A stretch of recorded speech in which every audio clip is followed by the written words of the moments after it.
10 and kind of tipping their hand at running the ball. 3 tight ends are out there.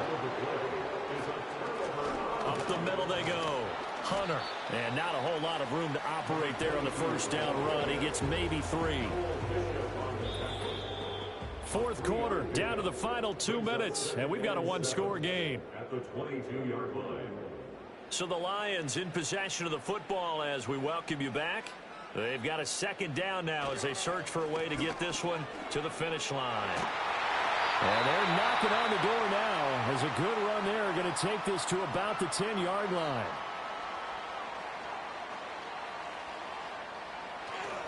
5 points of contact necessary at this stage as they'll run on first down. And now with 1:52 to go, we get another pause in the action. A timeout here defensively. Again on the ground with Hunter. And he'll be brought down here at the 3-yard line. Now Washington going to go ahead and use their final timeout as they'll head to the sideline and talk over what to do next. Looking to throw. Seymour toward the end zone, but that's going to wind up incomplete. So here we go. Maybe the biggest kick of the game forthcoming. This will get the lead up to 7. Santos' kick is up and through, and that'll make this a 7-point game. But from a defensive perspective, though, I think maybe they're saying, hey, we did what we needed to do, kept this a one-score game. Yeah, without a doubt, because they were able to bleed some time off the clock, right? Put themselves in a good position, but it's not out of reach yet, okay? Being able to hold them to a field goal means that they do have a chance to come back and win this game. Now Washington down by 7, 1:40 remaining. They need a touchdown and the PAT to tie it as they come up 1st and 10. Back to throw. I'm not sure he saw the linebacker there as that's batted down and incomplete.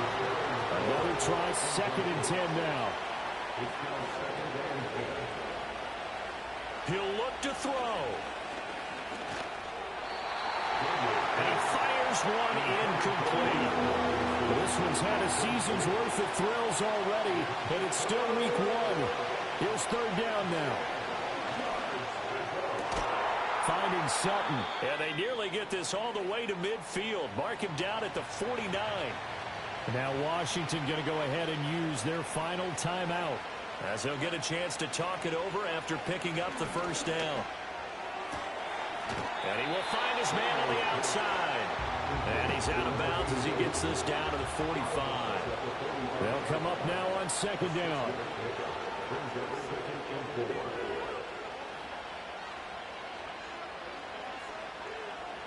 Back to throw. Over the middle, complete. It's Andrews. They're making steady progress, but I see your face. You're worried about that clock. I'm worried about the clock, and at some point, you have to have a splash play in there as well. Wide open receiver, complete. And he's got this down almost to the 20 before he's dropped. They'll look to throw. And he can't get a throw away. He's taken down. One final shot. They'll look to throw. Steps away to his left. Fighting his way through contact. And they are able to stop him, but he does take it all the way to the 2. Well, CD, always a little extra excitement for week 1, and one of our early window games here in week 1 on a Sunday comes to a close. Good to be back in the booth with you, my friend. And it's good to be back in the booth with you as well. And we know that not everyone's going to start the season 1-0, right? Half the league is going to have a loss on their record. But everyone's going to have to build off of that opener. And how many coaches tell us every single year, you make your most progress between week 1 and week 2. We'll see how both of these teams progress the rest of this season.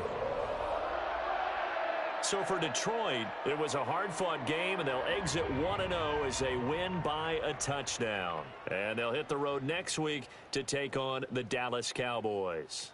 Meanwhile, for the Commanders, they obviously fall to 0-1 with the defeat. And they'll get a chance to redeem themselves next week at home against the Chicago Bears. I'm Brandon Gaudin. Certainly have to thank Charles Davis, my broadcast partner, and our entire crew. We'll catch you next time right here. It's the NFL on EA Sports.